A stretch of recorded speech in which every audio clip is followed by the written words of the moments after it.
Welcome back to Global News, your go-to source for the biggest updates from the USA and across the globe. Today, we are counting down the most impactful news stories you need to know right now. Before we jump in, make sure to like this video, share it with your friends, and subscribe so you never miss a world update.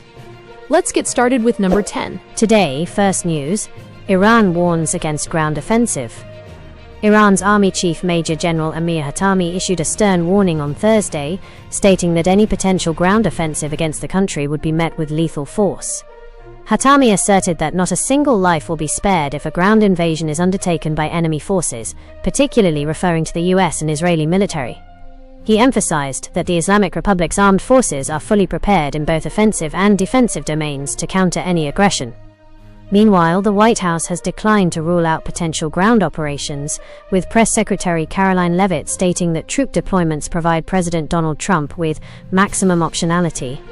Reports suggest the Pentagon is preparing for possible targeted raids by Special Operations Forces as tensions continue to escalate across West Asia. Next news.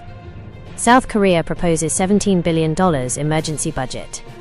South Korean President Lee Jae-myung urged the National Assembly on Thursday to swiftly approve a 26.2 trillion won supplementary budget to combat the economic fallout from the escalating West Asia conflict.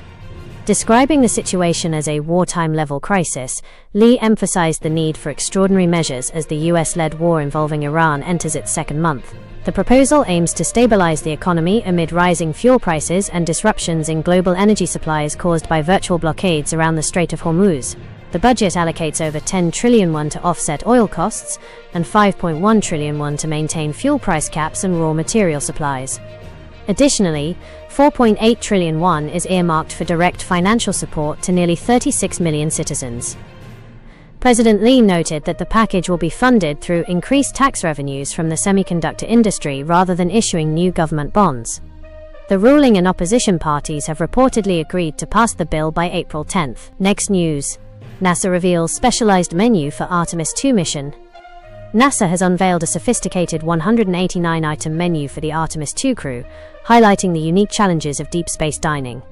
As the mission marks humanity's return to the moon, every food item must be shelf-stable and compatible with microgravity. Notably, common staples like bread, salt, and pepper are strictly excluded. Traditional bread is replaced by flour tortillas to prevent crumbs from clogging vital ventilation systems or floating into instruments. To avoid loose particles, salt is provided dissolved in water and pepper is suspended in oil. The menu features freeze-dried and thermostabilized options, such as barbecued beef brisket and vegetable quiche.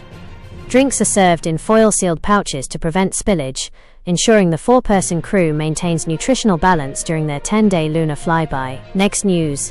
President Trump addresses nation on Iran conflict. President Donald Trump delivered a primetime national address from the White House on Wednesday, reiterating justifications for the ongoing month-long conflict with Iran. During the 20-minute speech, the president claimed that US and Israeli forces have achieved decisive victories, asserting that Iran's naval and air capabilities have been severely diminished. Despite growing public disapproval, with a recent CNN poll showing only 34% support for the war, Trump offered no specific timeline for a withdrawal, suggesting operations could continue for several more weeks to fulfill strategic objectives. The president also addressed the economic impact of the conflict, specifically the closure of the Strait of Hormuz and surging global oil prices. He maintained that the US remains economically independent and prepared for energy fluctuations, while calling on other nations to take a larger role in securing maritime trade routes. Trump concluded by warning of potential strikes against Iran's electrical infrastructure if the conflict persists, emphasizing a finish-the-job approach to ensure national and allied security. Next news. Experts raise alarms over Defense Secretary's religious rhetoric. Defense Secretary Pete Hegseth is facing intense scrutiny from constitutional experts and military advocates for framing the ongoing war with Iran as a religious crusade. Hegseth, an evangelical Christian, has frequently incorporated scripture into official briefings and Pentagon prayer services, once calling for wicked souls to be delivered to eternal damnation. While the Pentagon defends these actions as a reflection of American tradition, critics argue the intensity of his rhetoric is unprecedented in modern history. Legal scholars suggest that Hegseth's language may violate the First Amendment's Establishment Clause and risk alienating the roughly 30% of US service members who do not identify as Christian. Furthermore, experts warn that such holy war narratives could dangerously escalate tensions with Iran's leadership. Despite these concerns, supporters point to historical precedents of American leaders invoking faith during times of conflict to bolster national resolve. Next news. India joins UK-led talks on Strait of Hormuz amid rising tensions. India has accepted an invitation from the United Kingdom to participate in high-level discussions regarding the Strait of Hormuz, as the West Asia conflict continues to disrupt global energy routes. Ministry of External Affairs (MEA) spokesperson Randhir Jaiswal confirmed on Thursday that India's Foreign Secretary will attend the meeting, joining a coalition that includes France, Germany, Japan, South Korea, and several others. The discussions aim to ensure the safe transit of commercial vessels through the volatile waterway, a critical choke point for India's imports of LPG, PNG, and LNG. The MEA stated it remains in constant communication with Iran and other regional parties to secure passage for Indian ships, noting that 6 vessels have successfully crossed the strait in recent days.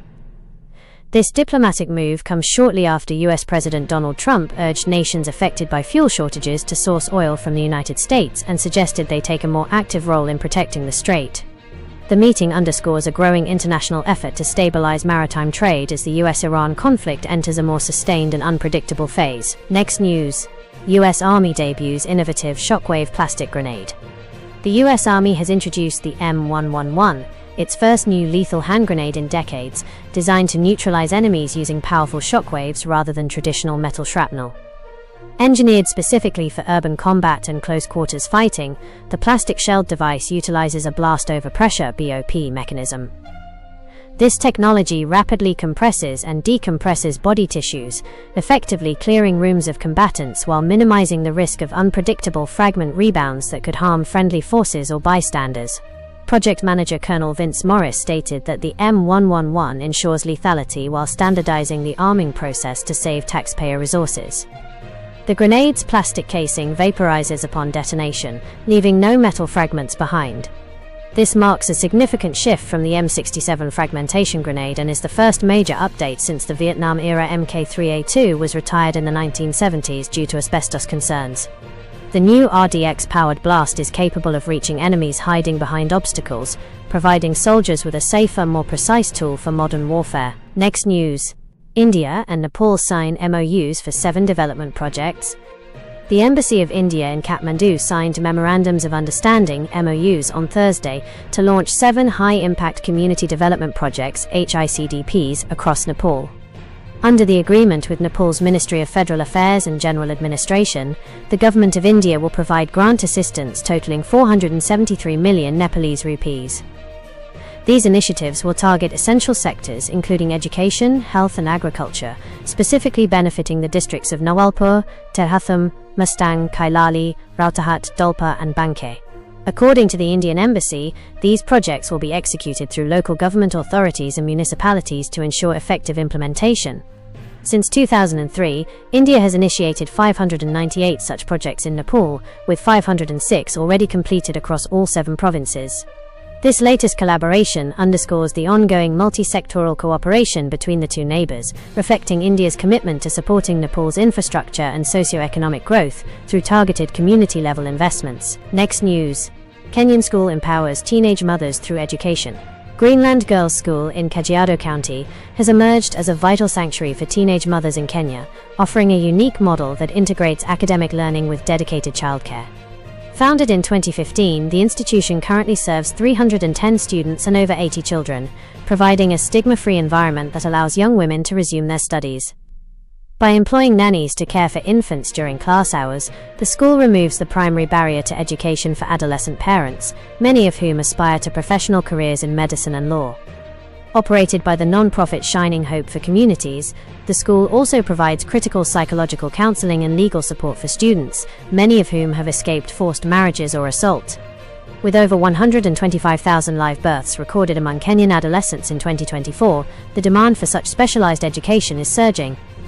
In response, Greenland Girls' School has announced plans to open a second campus in Kilifi County to further its mission of reintegrating young mothers into the formal education system. Next news. Pakistan offers to mediate U.S.-Iran talks amid regional conflict. Pakistan's Foreign Office announced on Thursday that Islamabad is prepared to host and facilitate meaningful and conclusive talks between the United States and Iran to resolve the ongoing conflict in West Asia. Foreign Office spokesperson Tahir Andrabi stated that the initiative follows a proposal by Prime Minister Shehbaz Sharif, aimed at achieving a comprehensive settlement. This move comes amid reports of backdoor diplomatic efforts involving Pakistan, Egypt and Turkey to broker peace following a month of escalating hostilities in the Gulf region. The proposed mediation is anchored in a 5-point peace initiative developed by China and Pakistan. According to the Foreign Office, both Washington and Tehran have expressed confidence in Pakistan's role as a facilitator. The conflict, which intensified following joint US-Israeli strikes on February 28, has severely disrupted global energy supply chains, particularly through the Strait of Hormuz.